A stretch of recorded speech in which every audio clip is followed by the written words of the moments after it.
Bismillahirrahmanirrahim. Elhamdülillah Peygamber aleyhissalatu vesselam'ın hadislerinin 308. hadis. Qarayız kardeşler, bu hadis bek ahamiyet vermeye taraflı hadis. Hali ayrıqda bizim vaktiler. Yolda maşin salsa konşu davulay. Meni yerime salma. Ha? Bir de ozağa zaral yokmusa da salmadı daveti. Şu Peygamberin sünnetine karşı yürüyen adam. Peygamberin sünnetin yürütmeyen adam. Sağa zarar etmegen son konşuna seni hağın musa da, seni yerin musa da şu lezatlarda bilav çömert boluguz, yaxşı boluguz dep çakırgan Peygamberimiz aleyhissalatu vesselam. La yemna carun carahu en yagriza haşabatan fi cidarihi. Hiç konşusun geri vurmasın.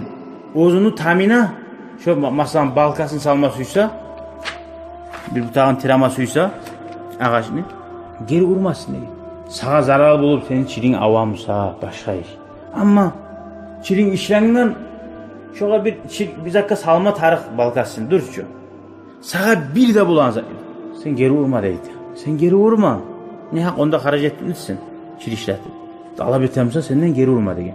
Ha gel yani çirime hala uyup çakırdıp değil mi? Alab etem o. Allah için et. Mali yarakum Ebu Hurayra ayta radıyallahu anh. Anha muridin, ya ne bulgan sizi adamlar diye, adam mı gayta? Hadisini getiren adam, ne ger şozat ne etme suymeyiz, art beresi diye. Ha değil. Vallahi la armiyenne biha bayne aktafikum. Men şu Peygamber hadisin mesleği yelkelerinize salaman diye. Yelkelerinize salaman, yelke toysun zattır. Men şunu sizge yetiştirdim. Şu sünnetini yürütmasagiz, şu sahili davet etsegiz, Allah'ın aldığına, Allah'a da Peygamber'e da cevap bilirsiz diye zannet. Anlaşıldı. O sahil, o maşin sağa seni tam tuğuna salga bundan. Bu yerde pavrukka da bir şey etmeyeyim sağa. Sağa girene da bir şey etmeyeyim sağa. Senin tam tuğuna salıngamdan ne bula? Kuppan eşteman şu gandite. Koymayı konuşu. Salmadı, senin yerine saldı. Belki onun yerine yer yok. Anlayayım sağa. Hatta yeri varmışsa da sağa zaral yokmuşsa şununla. Ya koy sağa zuvap bulaç. Peygamberin sünneti. O ozunun namusu. Ozun yerin koyup sağa salamsa ozun namusu. Çıdasan Peygamberin sünnetini yürürken sen bolsan, konştun incikkan o olur. Neye? Bila turup ozunkuna salmayı sağa sala. Tukun. Ozar suymeyin zatni sağa suya. Yelkesine götüre turar.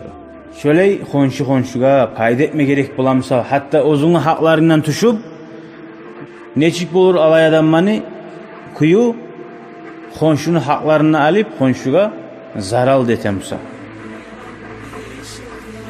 Vesselamu aleyküm ve rahmetullahi ve berekatuhu.